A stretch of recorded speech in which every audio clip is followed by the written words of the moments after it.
प्रिय मित्र, आजको यस पोडकास्ट बसाइमा तपाईलाई स्वागत गर्न पाउँदा मलाई अत्यन्त खुसी लागेको छ।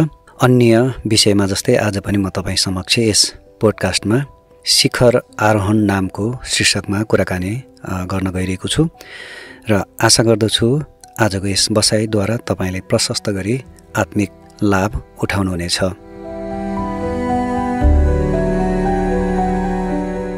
सन् 1953 सालको मे 28 तारिकको दिन श्री एडमन्ड हिलारी र श्री नोर्गे तेन्जिङले सगरमाथा चढेर संसारको सर्वोच्च शिखर आरोहण गरे र सुनाम कमाए। तिनीहरू चाहिँ यी प्रथम मानिसहरू हुन् जो आफ्नो प्रयासमा सफल भए। तिनीहरूभन्दा अघि अरू धेरैले सगरमाथा चढ्ने कोसिस गरे, तर तिनीहरू सबै असफल रहे। तर यी दुईजनाले आफ्नो जीवन खतरामा हाले, आफ्नो वीरता देखाए र सफलता प्राप्त गरे। तिनीहरूको यो आरोहण एकदमै स्मरणीय कुरा हो। दार्जिलिङमा श्री नोर्गे तेन्जिङको निम्ति स्मारक पनि बनाइएको छ। सन् 1969 सालको जुलाई 20 तारिकको दिन श्री नील आर्मस्ट्रङ र उनको टोली एपोलो 11 नामक अन्तरिक्ष यान लिएर चन्द्रमामा उत्रे।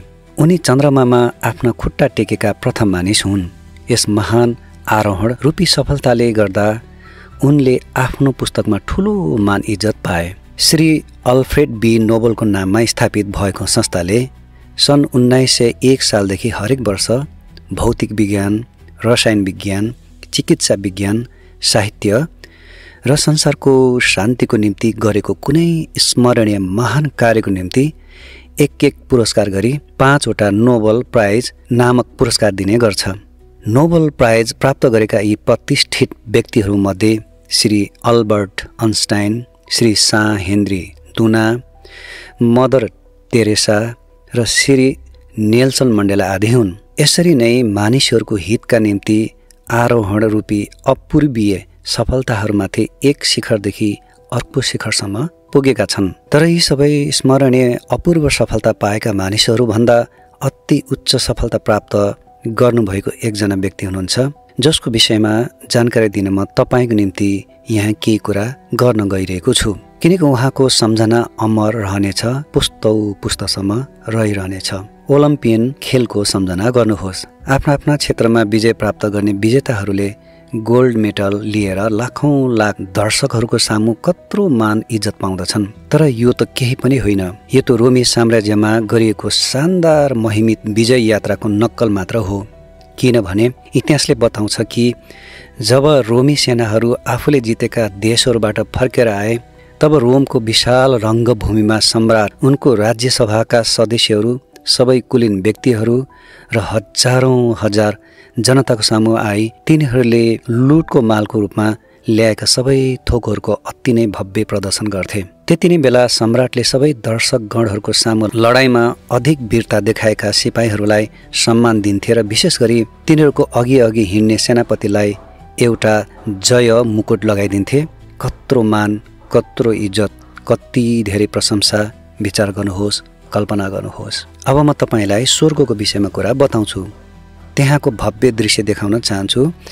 त्यहाँ रोमी सम्राटले जस्तै सर्वोत्तम ईश्वर स्वर्गीय महिमाले भरपूर भएको सिंहासनमाथि बस्दै हुनुहुन्छ। उहाँको वरिपरि उहाँका सेवा गर्ने, उहाँको हुकुम मान्ने अनगिन्ती स्वर्गदूतहरू छन्। अनि उनीहरूको सामु मारिएको साँड भेडा एकजना व्यक्ति उभिनु भएको छ। सबैका आँखाहरू उहाँमा लगाइएका छन्। अब यी अनगिन्ती स्वर्गीय सेनाहरूको उपस्थितिमा एकमात्र सत्य जीवित परमेश्वरले उहाँलाई, जसले क्रुसमा शैतानलाई जित्नुभयो, विजयको मुकुट लगाई उहाँलाई ख्रीष्ट र प्रभु भन्ने उपाधि दिनुहुन्छ। तब सारा स्वर्गीय सेनाले उहाँको सामु घुँडा टेकेर सबैले एउटा स्वरले उहाँलाई प्रभु प्रभु भनी पुकारा गर्छन्। यो स्वर्गको दर्शन मैले कल्पना गरेको होइन। अब पवित्र पुस्तक बाइबलका शब्दहरूलाई हामीसित बोल्न दियौँ। फिलिपी नामक पुस्तकको 2:8-9-11 यस्तो लेखिएको पाउँदछौँ। यसै कारण परमेश्वरले चाहिँ उहाँलाई अति उच्च पार्नुभयो र उहाँलाई यो नाम दिनुभयो, जो हरेक नामभन्दा उच्च छ, कि स्वर्गमा, पृथ्वीमाथि र पृथ्वी मुनि हुनेहरूको हरेक घोडा येशूको नाममा टेकिनुपर्छ र पिता परमेश्वरको महिमाका निम्ति हरेक जीवले येशू ख्रीष्ट नै प्रभु हुनुहुन्छ भनी स्वीकार गर्नुपर्दछ। अब तपाईले बुझिहाल्नुभयो मैले कसो कुरा गरिरहेको छु प्रभु येशू ख्रीष्टको विषयमा। एडमन्ड हिलारी र नोर्गे तेन्जिङ शेर्पाले वीरता देखाएर मान पाए। निल्स आर्मस्ट्रङ पहिलो मानिसको रूपमा चन्द्रमामाथि आफ्नो खुट्टा टेके र यसले गर्दा मानिसको बीचमा उनको स्मरण रह्यो। अल्बर्ट आइन्स्टाइन र मदर टेरेसाले मानव जातिका निम्ति केही न केही सफलता प्राप्त गरेको हुनुपर्छ, नत्र तिनीहरूलाई नोबेल प्राइज किन दिइयो। तब प्रभु येशूले पनि स्वर्गको सर्वोच्च महिमा प्राप्त गर्नलाई केही महान काम गरेको हुनुपर्छ होइन र? उहाँले कुन कुरामा यी सबै प्रतिष्ठित व्यक्तिहरूलाई जित्नुभयो त? के गरेर उहाँ तिनीहरूले प्राप्त गरेको मान इज्जत नाघेर जानुभयो? सो बुझ्ने कोसिस गरौँ। पवित्र वचनले भन्दछ, परमेश्वरको स्वरूप भई येशू ख्रीष्टले परमेश्वरसँग बराबरी हुने कुरालाई लुटको माल सम्झनु भएन, तर यस ईश्वरीय मान इज्जतबाट आफूलाई रित्ताएर उहाँले दासको रूप लिनुभयो र पूर्णतया मानिस हुनुभयो। अनि मानिसको रूपमा प्रकट भई उहाँले आफूलाई नम्र तुल्याउनुभयो र मृत्युसम्म, क्रुसको मृत्युसम्म आज्ञाकारी हुनुभयो। यो कुरालाई हामी बाइबलको फिलिपी नामक पुस्तकको 2 अध्यायको 6 देखि 8 पढ्न पाउँदछौँ। प्रभु येशूलाई विचार गर्नुहोस्। उहाँले संसारका सबै महान व्यक्तिहरूलाई जित्नुभयो। उहाँ परमेश्वर हुनुहुन्छ, उहाँ सृष्टिकर्ता हुनुहुन्छ, उहाँ सृष्टिको मालिक हुनुहुन्छ। तब उहाँ नम्र भएर कसरी हामी जस्तै सानो मानिस हुनुभयो त? स्वर्गमा अनेगिन्ती स्वर्गदूतहरूले उहाँलाई सधैँभरि पुज्थे। तब त्यस स्वर्गको गौरवलाई छोडेर उहाँ किन यस धरतीमा आउनुभयो त? उहाँ किन मानिस बन्नुभयो? यो रहस्य बुझ्ने कोसिस गर्नुहोस्। उहाँ होचिनुभयो, अति सानो हुनुभयो। किन होला? उहाँ क्रुसको मृत्युसम्म आज्ञाकारी हुनुभयो, किनकि संसारको उत्पत्तिभन्दा अघिदेखि नै उहाँको निम्ति यो परमेश्वरको इच्छा थियो। सारा संसारका मानिसहरूका पापहरू उठाएर लैजाने परमेश्वरको पाप बलि हुनुभएको येशूलाई ध्यानसित हेर्नुहोस्। त्यो नाजुक क्रुसको दृश्यलाई विचार गर्नुहोस्। प्रभु येशू तपाईँको निम्ति त्यहाँ मर्नुभयो। प्रभु येशूले तपाईँका सबै पापदेखि छुटकारा पाउने दाम तिरिदिनुभयो। प्रभु येशूमा परमेश्वरको महान प्रेम तपाईँको निम्ति बुझ्नुहोस्। उहाँमा एउटै पनि पाप थिएन, तर परमेश्वरको इच्छा र योजना अनुसार उहाँ क्रुसमा मरेर सारा संसारका मानिसहरूका पापहरू काट्ने प्रायश्चित बलि हुनुभयो। यसैमा उहाँको अपूर्व सफलता छ, यसैमा उहाँको महानता छ। यसरी नै उहाँ संसारका सबै मानिसहरूको मुक्तिदाता हुनुभएको छ। अब सुन्नुहोस्, परमेश्वरले अरू के गर्नुभयो त? प्रभु येशूमा उहाँले आफ्नो महाशक्ति काममा लगाउनु भयो। परमेश्वरले उहाँलाई मरेको तेस्रो दिन मरेकाहरूबाट जीवित पार्नु भएर उठाउनु भयो र स्वर्गीय स्थानमा उहाँलाई आफ्नै दाहिने हातपट्टि सबै प्रधानहरू, सबै अधिकारीहरू, सबै शक्तिमानहरू, सबै शासकहरूभन्दा अति उच्च ठाउँमा बसाल्नुभयो। यस संसारमा पाइने सबै व्यक्तिहरूका नामहरूभन्दा उच्च मात्र होइन, तर आउने युगको हरेक नामभन्दा उच्च नाम र स्थान दिए। परमेश्वरले सबै कुराहरू प्रभु येशू ख्रीष्टको अधीनमा पारिदिनुभयो। उहाँ परमेश्वरको सर्वअधिकारी हुनुहुन्छ। ख्रीष्टको अर्थ यही हो, उहाँ परमेश्वरले छान्नुभएको प्रभु र मालिक हुनुहुन्छ। प्रभु येशू अहिले यस सर्वोच्च स्थानमा बस्दै हुनुहुन्छ।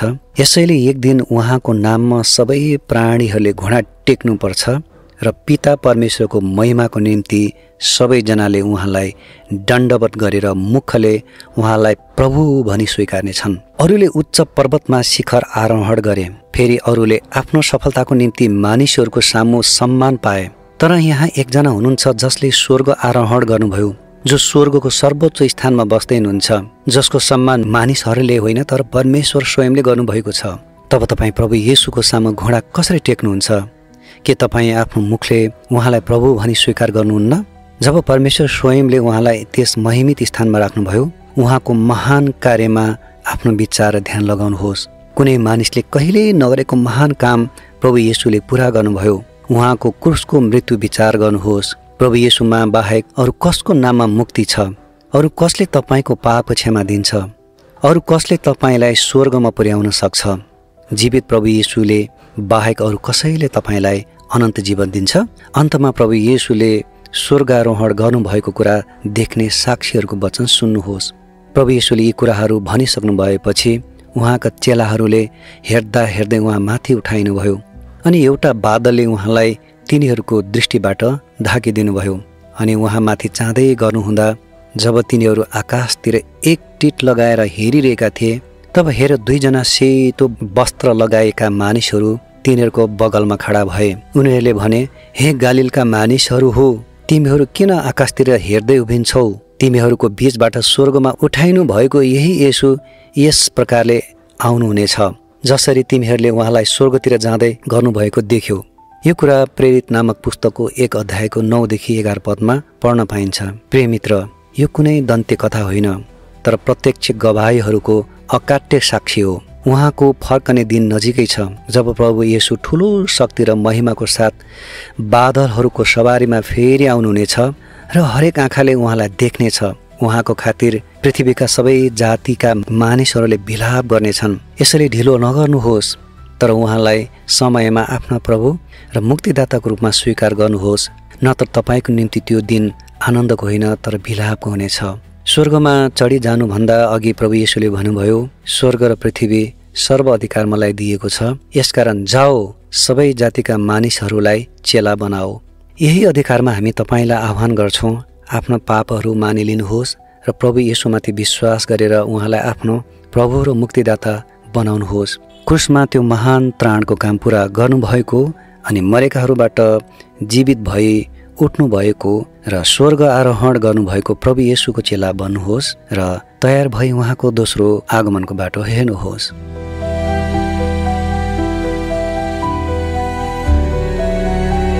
प्रिय मित्र, आजको पोडकास्ट श्रृङ्खलामा प्रस्तुत शीर्षक जस्तै यस्तै अन्य विविध शीर्षकहरूको विशेष सामग्री सुन्नको लागि हाम्रो आशाको किरण पोडकास्ट च्यानल युट्युबमा निरन्तर जोडिरहनुहोला। धन्यवाद।